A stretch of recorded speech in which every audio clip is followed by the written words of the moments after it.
ठीक है। और अभी हम आगरा आए थे। आगरा में एक लैंड है, वहाँ 4 एकड़ लैंड मिला हुआ है हम लोग को अभी गुरुकुल के लिए। अभी आगरा में भी गुरुकुल खुल जाएगा। अभी जस्ट वहीं से लौट ही रहे हैं, तो रास्ते में गए थे क्लास करने। एक छोटा सा मंदिर है यहाँ पे, बहुत सुंदर शिव जी का मंदिर है।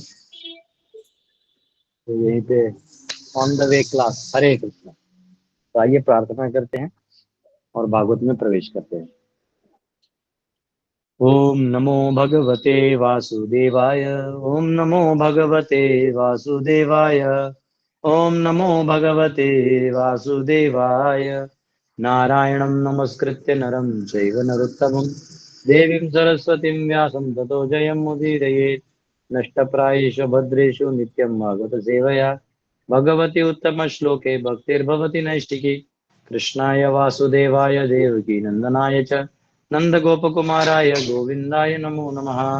हरे कृष्णा कृष्णा कृष्णा हरे हरे, हरे राम राम राम हरे हरे। ओम अज्ञानतिमिरन्धस्य ज्ञानाञ्जनशलाकया चक्षुरुन्मिलितं येन तस्मै श्रीगुरवे नमः। नमो विष्णुपदाय कृष्णपृष्ठाय भूतले श्रीमते भक्तिवेदान्त स्वामिनिति नामिने नमस्ते सरस्वती देवी गौरवाणी प्रचारिणे निर्विशेषशून्यवादी पाश्चात्य। जय श्री कृष्ण चैतन्य प्रभु नित्यानंद श्री अद्वैत गदाधर शिवासादि गौर भक्तवृंद। हरे कृष्णा कृष्णा कृष्णा हरे हरे, हरे राम राम राम हरे हरे। तो हम सब ने प्रथम स्कंद के 15वें अध्याय तक सब देख लिया। युधिष्ठिर महाराज निकल चुके हैं और उन्होंने सब संसार का त्याग कर दिया। सारे संसार का हम लोग त्याग नहीं कर सकते, हम हमारे आसक्तियों का त्याग कर सकते हैं। क्योंकि संसार तो तब तक रहेगा जब तक शरीर है। जब शरीर खत्म होगा तो संसार की बात ही नहीं होगी। तो ये शरीर जब तक है तब तक आसक्तियों से बंधने का चांस है। तो इन आसक्तियों से उन्होंने अपने आप को हटा लिया। आसक्ति एक बहुत बड़ा कष्टदायी चीज है। एक्चुअली जितना भी हमें दुख होता है इस दुनिया में, वो हमें जो दिखता है उससे हम आसक्त हो जाते हैं, और उस आसक्ति में हमारी जो अपेक्षाएं बनती है वो पूरी नहीं होती। तो अपेक्षाएं पूरी नहीं होने के कारण भंग हो जाती है, और वो फिर आपको दुख का कारण बन जाती है। हम भले ही बोल दे कि मुझे गाड़ी नहीं मिला इसलिए मैं दुखी हूँ, मुझे घर नहीं मिला, बंगला नहीं मिला, पैसा नहीं मिला, ये नहीं मिला, ये सब निमित्त हैं। असली चीज है आसक्ति। हम किसी चीज से हो जाते हैं आसक्त। तो युधिष्ठिर महाराज इतने बड़े सम्राट होने के बावजूद, जब उन्हें पता चला कि मैंने मेरा कर्तव्य कर दिया, मेरा जो धर्म था, धर्म स्थापना का कार्य था, मेरे हाथ से होना था, वो हो गया, अब मैं यहाँ से निकलना चाहता हूँ। तो वो अपना मार्ग निकाल लिए।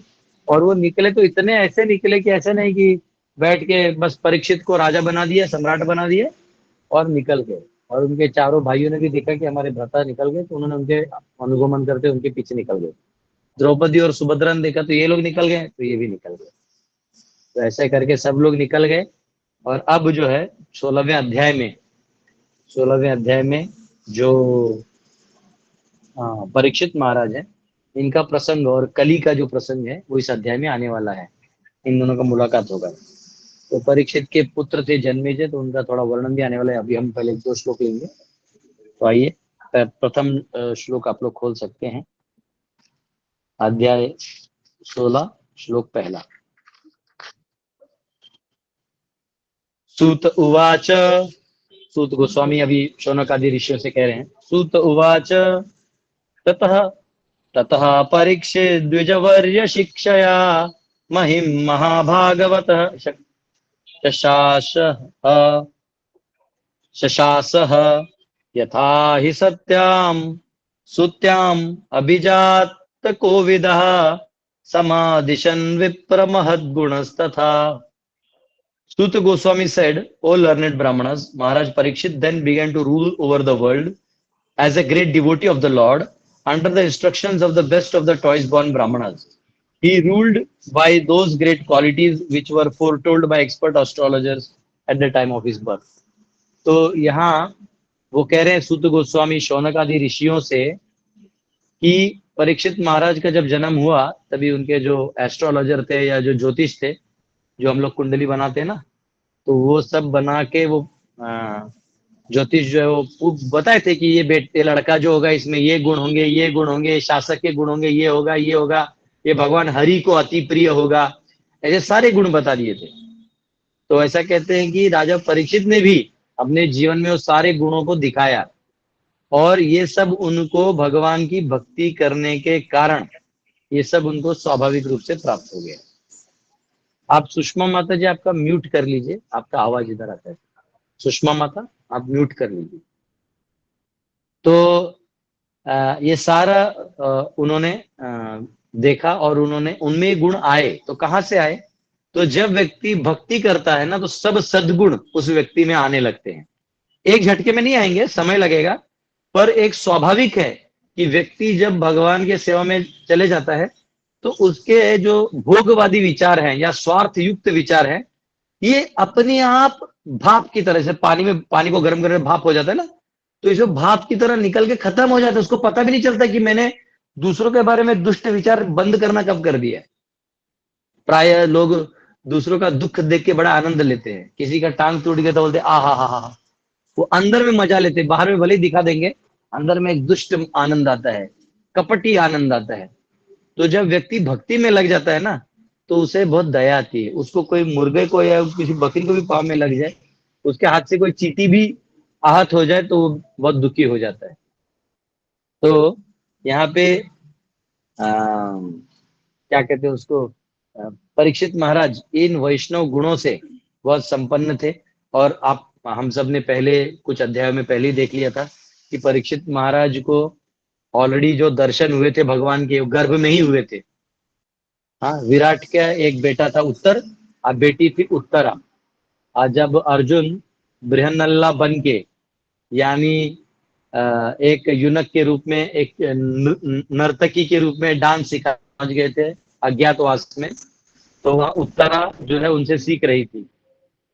तो जब उत्तरा सीख रही थी तो उन्होंने उनको उत्तरा को देखा और उन्होंने सोचा मेरे बेटे के लिए अच्छा है, तो उनका जो विवाह है वो करवा दिया अभिमन्यु से, और फिर उनको बेटा हुआ, और वो बेटा जो है वो परीक्षित है। अब परीक्षित महाराज एक प्रॉपर शासक, एक निपुण शासक के रूप में उन्होंने शासन किया। उनके दादाजी इत्यादि जब चले गए अपने गंतव्यों में, तो इन्होंने बहुत ढंग से शासन करके समाज को खड़ा किया। तो कई बार ऐसा होता है कि कोई व्यक्ति हमसे बहुत जूनियर है और हमारा अनुभव ज्यादा होता है, हमारा सामर्थ्य भी ज्यादा होता है, लेकिन हम हमारे जूनियर को या हमसे जो कनिष्ठ है उसे हम सत्ता नहीं दे पाते। तो जनरली प्राय नियम क्या है कि व्यक्ति जब 60 साल का हो जाए तो उसने सारे घर परिवार का जो जिम्मेदारी है वो बेटे पे दे देना चाहिए। अब वो बेटा निकम्मा है, नलायक है, कोई काम नहीं करता, मैं तो सरदर्द है, ऐसे कारण बता के वहां रहना नहीं है। 60 के बाद धर्म कार्य में निकल जाना है, घर का काम बच्चे को दे देना है, वो अपना जैसे संभाले अनुभव से सीखे और अपना काम करे। आजकल क्या हो रहा है कि राजनीति में, जैसे युधिष्ठिर महाराज तो देख लिए कि मेरा काम हो गया, वो निकल गए, लेकिन राजनीति में आजकल क्या हो रहा है, 60 का हो गया, 70 का हो गया, 80 का हो गया, 85 का हो गया, तो हम ही सत्ता में बने रहेंगे, ऐसे लोग बैठे हैं। और उसके वजह से जो वरिष्ठ लोग हैं, जूनियर लोग हैं, जो 40-50 के हैं, इनको हो रहा है परेशानी।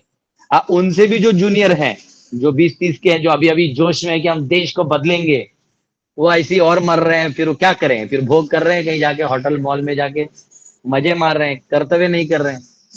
तो किसी एक के आसक्ति से कितना अधर्म हो सकता है सोचिए।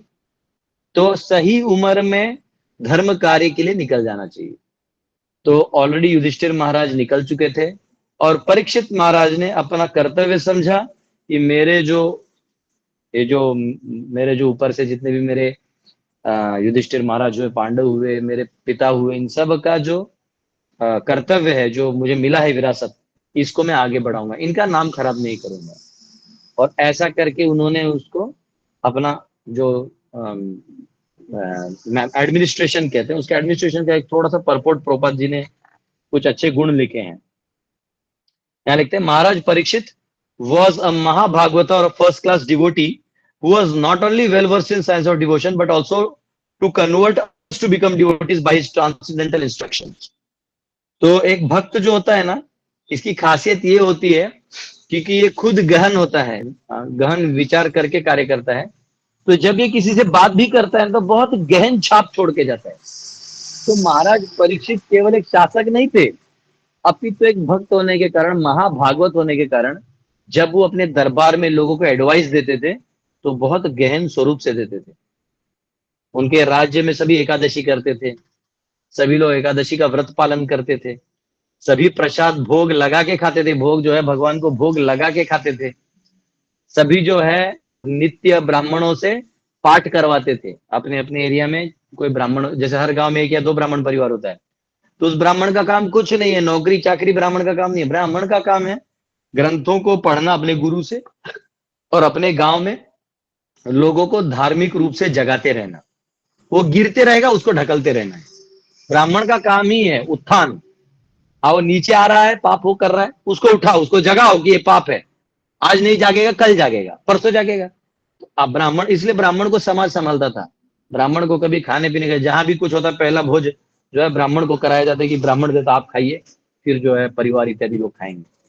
हाँ, तो ये जो भाव है ये बहुत इंपॉर्टेंट है। और परीक्षित महाराज ने ये इतना गहन छाप छोड़ दिया था अपने प्रजा पे कि उनकी प्रजा भी एक लेवल तक उद्धार हो चुकी थी। तो ऐसे गुरुजन, देखिए एक प्रकार से परीक्षित गुरु ही हुए, भले वो राजा या क्षत्रिय के रूप में है, पर उनके मुख से जो निकला है वो भगवत वाणी है। और भगवत वाणी को श्रवण करने के बाद आपके ऊपर इतना इम्पैक्ट गिरता है ना कि आप सोचने में मजबूर हो जाते हैं। कई बार लोग मोटिवेशनल स्पीकर हैं या इस दुनिया के बहुत सारे ऐसे लोग हैं जो यहाँ वहां की बातें करते हैं, लेकिन आप प्राय वो कितना भी बड़बड़ करते हैं, कितना भी बोलते हैं ना, तो अंदर कुछ नहीं जाता। वो बोलेंगे आपको दिन रात मेहनत करना है, जागे रहो, ये करो वो करो, ऐसा बहुत कुछ बोल देते हैं। खुद आराम से इस बोलने का 5 लाख रुपए लेके भाग जाएंगे, लेकिन आपको वो गधा तरह काम करा के वो कहीं और भौतिकता में छोड़ देंगे। लेकिन उनकी बातों का ना आपको हृदय में ज्यादा परिवर्तन नहीं आएगा। लेकिन जब कोई व्यक्ति आपको कृष्ण और गीता के बारे में या उस आध्यात्मिक रूप से कुछ समझाता है ना, तो अंदर तक इम्प्रिंट होता है। तो यहाँ परीक्षित महाराज का खासियत ये है कि आगे और भी प्रबंध लिखते हैं कि परीक्षित महाराज है ना, अपने मन से कुछ नहीं किए। जो बड़े बड़े आचार्य पहले हो चुके हैं, इनके दिए हुए मार्ग पे समाज को खड़ा किया। आज के तारीख में प्रभुपाद बहुत डांटते हैं, आज की तारीख के जो रूलर्स हैं, वो कह रहे हैं कि there was no need of impractical fools, मूर्खों की जरूरत थी ही नहीं, to enact a daily new legislative bill. आजकल क्या हो गया, पार्लियामेंट में आपको एक बिल लाना है तो पहले तो लोकसभा में उसको चर्चा किया जाएगा, उसका चीराफाड़ी होगा, फिर उसको जाके राज्यसभा में आपके उतने सीट होने चाहिए 2/3 जो उसको जिता पाए, फिर जाके प्रेसिडेंट साइन मारेंगे, फिर उसका इम्प्लीमेंटेशन होगा, उसमें पैसा निकलेगा, उसमें होगा क्या नहीं होगा वो अलग चीज है। तो वो कैसा है ना, बस पैसा पैसा के लिए नियम बदलते रहते। तो यहाँ वो कह रहे हैं and to conveniently alter it again and again to serve some purpose. मतलब आज आपको पैसा, यहाँ आज आपको स्वच्छता के नाम पे पैसा निकलना है, चलो स्वच्छता भी। अब आपको जहां रोड का जरूरत नहीं है वहां भी रोड बना दो, जहां हॉस्पिटल जरूरत है वहां बनेगा नहीं, जहां जो हमारे धंधे के लिए जो जो जरूरी है वो बना दो, तो वो बिल पास कर दो। मनुष्यों के लिए कोई बिल है ही नहीं। हाँ, बेचारा अगर कोई लड़की 16-17 साल की, उसका शादी का उम्र होता है, उसको आपने 21 कर दिया, मतलब वो बेचारी पाप करे 21 साल तक। जो आदमी, जो लड़का 18 में पूरे घर को, परिवार को अपने कंधे पे उठा सकता है, उसको 30 साल तक तो आप डिग्री ही दे रहे हैं। तो इनका विचार आप नहीं कर रहे हैं, उसके लिए आप कोई बिल ही नहीं है आपके पास। दिल नहीं है तो बिल कहां से आएगा? आपका दिल पैसे में है तो आपका बिल भी जो है वो पैसे में लगा हुआ है। तो ये कह रहे हैं कि पहले ऐसा था, परीक्षित महाराज समाज शास्त्र जानते थे, अर्थशास्त्र जानते थे, मानस शास्त्र जानते थे।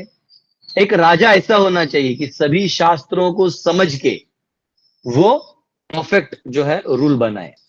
तो परीक्षित महाराज सब जानने के बाद जो है प्रॉपर, जी बहुत आसान है, मैं आपको बता रहा हूं, आपको राजा बनना है ना, 2 मिनट का काम है। बस आपको जमीन से लोगों को जोड़ देना है। जमीन में उपजाओ, अपने पुरुषार्थ से खाओ। ये जो फ्री फोकट का जो पैसा आता है ना बहुत ज्यादा, इसे लोगों को लगता है हम कुछ भी खरीद सकते हैं, कोई भी पाप कर सकते हैं, और ऐसा सोच के हर कोई भोगी और पापी बन रहा है। पहले ऐसा नहीं था। अगर जमींदार का भी बेटा है, लेकिन जमीन में आपको उतरना पड़ेगा, आपको 100 लोगों से काम करवाना होगा। यहाँ क्या है, कोई काम करवाना ही नहीं, बस इधर का इधर ऑनलाइन पैसा घुमा दो जो आप फिर रम्मी में खेलो, इसमें खेलो, पैसा आ रहा है, आप भोग विलास करो। फिर अब क्या है, सब कुछ पैसा है, तो लोग आदमी को भी बेचना चालू कर दिया है, शरीर भी बिक रहा है। डॉक्टर लोग तो किडनी उडनी फाड़ के उसको रख रहे हैं कि भाई बाद में बिकेगा, अच्छा माल आएगा। हर कोई अपना अपना पैसे में लगा हुआ है, फ्लैट बाद में बेचेंगे ताकि पैसा आएगा। हाँ? हर एक आदमी अब बिक चुका है, तो ये गलत सिस्टम है। सिस्टम बहुत आसान है, गाय और जमीन, ये दो बेसिक चीजें। तो परीक्षित महाराज इस चीज को बहुत ध्यान दिए थे। और यहाँ प्रभुपाद जी लिखते हैं, they did not accept any salary, कि पहले जो ब्राह्मण लोग राजा को ज्ञान देते थे, तो वो सैलरी नहीं लेते थे, वो समदर्शी हुआ करते थे, सभी को, प्राणियों को, मनुष्यों को एक दर्शन में देखा करते थे। और एक दर्शन में देखने के कारण उनके जो निर्णय हुआ करते थे ना समाज के लिए, वो हेल्पफुल हुआ करते थे। और वो कह रहे पैसा भी नहीं लेते थे, क्योंकि ब्राह्मण का संतुष्टि ही जो है समाज के कल्याण में है। वो एडवाइस दे के चला गया, 2 रोटी खा के, वो महल में जाएगा तो ज्यादा पूरी मिलेगा, और क्या, खा के निकल गया। उसको क्या, आपने थोड़ा वस्त्र दान कर दिया कि आइए महाराज आप, बस खत्म। आज भी आप बिजनौर चले जाइए, विदुर जी की कुटी है जहां वो रहते थे, वो छोटे से कुटी में रहते थे, उनको क्या जरूरत है पैसे की, हाँ, सोना चांदी की जरूरत ही नहीं है। लेकिन आजकल आपको एडवाइस देने का छोड़िए, आपको कंसल्टेशन का, आपको सर में भी दर्द है तो कंसल्टेशन के लिए आपको 1 लाख रुपए ले लेता है, और आपको ऐसे गोलियां सब बांध के रखेगा कि आप वहीं जाते ही रहिएगा। हाँ, आजकल आपको कोई व्यवसाय करना है तो कंसल्टिंग के पास जाना पड़ता है, वो कंसल्टिंग बराबर आपका टैक्स काट के बराबर आपसे अपना बिजनेस करवा लेगा, अपने आप को धंधे में फंसा के रख लेगा। तो ये कह रहे हैं कि पहले जो ब्राह्मण समाज होता था वो टैक्स नहीं लेता था या कोई पगार नहीं लेता था, वो फ्री में समाज कल्याण का एडवाइस देके जाता था। तो यहाँ पे कहा गया है कि समदर्शी हुआ करते थे, और उनका जो नियम था वो केवल मनुष्यों के लिए नहीं, अभी तो प्राणियों के लिए भी। ये आजकल का जो सिस्टम चल रहा है कि जिसमें प्राणियों को मारो, काटो, खाओ, कोई दिक्कत नहीं, ऐसे भाव नहीं है। इससे क्या है, कलह और अशांति फैलता है, और ये अशांति आपको दिखाई नहीं देगी, ये घर घर में घुस चुकी है। जहां आप 4 नियम तोड़ोगे, मांसाहार करना, परस्त्री व्यभिचार करना, जुआ खेलना और नशा करना, आपके घर में कली घुस जाएगा। आप पत्नी पति में लड़ाई, भाई भाई में लड़ाई, हाँ, कहाँ भरत और राम मिलाप की हम बात करते हो, कहाँ यहाँ 1-1 इंच के लिए लड़ाई है। नहीं तो ये 2 कट्ठा हमारा है तो ये 2 कट्ठा हमारा है, और लेके भी उसको पड़े रहने देना है, वो इस्तेमाल नहीं करना है। तो ये जो मतलबी सिस्टम है, ये सब नहीं होता था अगर आपको ब्राह्मणिकल एडवाइस मिलता है, जो सभी प्राणियों का भी विचार करते हैं। सर्वे यत्र सुखिनः सन्तु सर्वे सन्तु निरामया सर्वे भद्राणि पश्यन्तु मां कश्चित् दुःखमाप्नुयात्, कि जो साधु है वो सर्वे यत्र सुखिनः सन्तु, सभी को सुखी देखना चाहता है, वो ऐसे किसी को दुखी नहीं देखना चाहता है। ठीक है, हरे कृष्णा। दूसरा श्लोक है, स उत्तरस्य तनयाम उपयेम इरावतीम जन्मे जयादिश्चतुरः तस्यामुत्पादयत् सुतान्। King Parikshit married the daughter of King Uttara and begot 4 sons headed by Maharaj Janmejaya. तो परीक्षित का जो थे विवाह उत्तर की जो बेटी है, यानी वैसे तो ये हो गए मामा जी की ही बेटी हो गई। तो एक्चुअली क्षत्रियों में अगर मामा की बेटी वो एक गोत्र में आएगी नहीं, तो क्षत्रियों तक को अलाउड था शादी करना, क्षत्रिय वैश्य और शूद्रों को। ब्राह्मणों को अलाउड नहीं है 7 पुश्त तक, वो एक गोत्र में नहीं भी है, लेकिन अगर वो माँ के साइड से आती है तो उसको 7 पुश्त तक वहां विवाह नहीं होता है, 7 जनरेशन तक कुंडली देखा जाता है। उसके बाद जो 8वां होगा उससे विवाह हो सकता है। तो और लड़के के साइड में तो एक गोत्र हो जाता है, तो वहां तो होता ही नहीं। तो गोत्र का बहुत अच्छा साइंस है, आप एक गोत्र में विवाह नहीं कर सकते, वो बहन मानी जाती है ना, वो पता नहीं चलेगा ऐसे, लेकिन आपको इसलिए गोत्र पूछ लेना चाहिए, कोई आपका गोत्र बता दे तो आपको समझ जाना चाहिए आपका सिस्टर में लगेगा।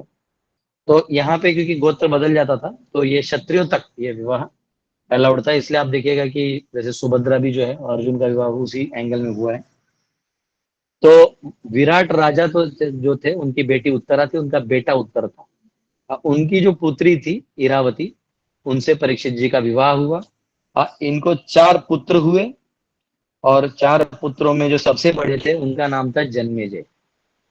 तो जन्मेजय का एक पैराग्राफ प्रभुपाद जी ने थोड़ा उनका विवरण दिया है, क्योंकि हम सब पूरा महाभारत पढ़ के जन्मेजय को नहीं जान पाएंगे। जैसे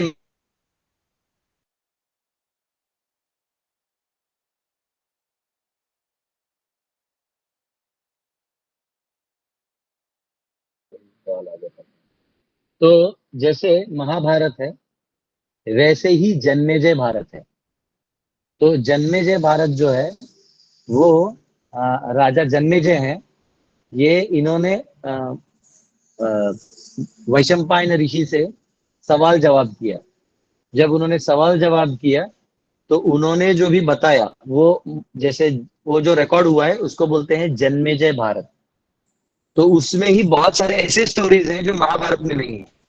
जैसे महाभारत में जो चल रहा है उसके बीच बीच में जो ऑफशूट स्टोरीज होनी चाहिए, जहाँ सिर्फ नाम आया है एक राजा के, उसका इतिहास नहीं आया है, वो जन्मेजय भारत में आपको मिल जाएगा। तो इस प्रकार से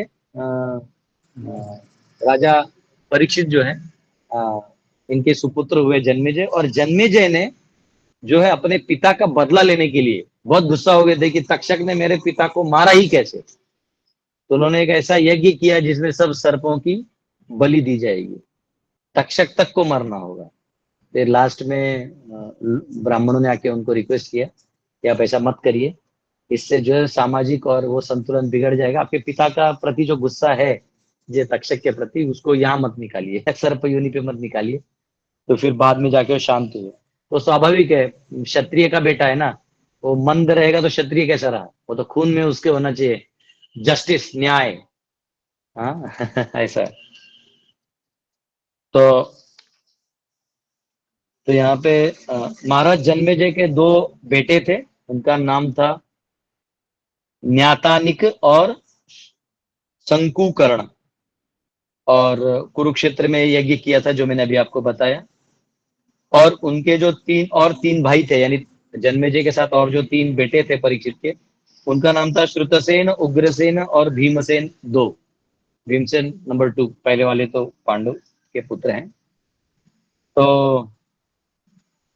हाँ, तो ये जो है, तो जन्मेजय का यहाँ पे नाम आता है। he was much affected by his great father's and was very anxious to see him again, and he expressed his desire before the great Vyasdev. Vyasdev also fulfilled his desire. His father was present before him. तो परीक्षित जो है वो व्यासदेव के कृपा से वो जन्मेजय ने परीक्षित का दर्शन किया, उनको मिले। और and he worshipped both his father and Vyasadeva with great respect and pomp. तो व्यासदेव की कृपा से वो दोनों जो हैं थे, तो उन्होंने बहुत आनंद से दोनों का सेवा किया। तो ये पावर होता है। व्यासदेव आज भी आदि बद्री में है, अगर आपकी कोई इच्छा है तो वहां जाके पूछ सकते हैं। बस ये है कि उतना क्वालिफिकेशन भी होना चाहिए, है ना, सिर्फ चढ़ने से नहीं हो। तो ये है जन्मेजय का इतिहास। हम लोग कल देखेंगे कि महाराज परीक्षित ने कैसे अन्य जो है कली के साथ कैसे उनका संबंध बन रहा है और कैसे कार्य हो रहा है। अरे, तो अभी हम लोग क्योंकि रास्ते में है, मैं क्वेश्चन आंसर लूंगा तो थोड़ा डिले हो जाएगा, हमारे भक्तों को वापस गोवर्धन पहुंचना भी है। तो हम यही समाप्त करते हैं। बहुत बहुत धन्यवाद। हम कल क्वेश्चन आंसर लेंगे। ठीक है। हरे कृष्णा। श्रील हरे प्रभुपाद। कृष्ण प्रभु जी, धन्यवाद।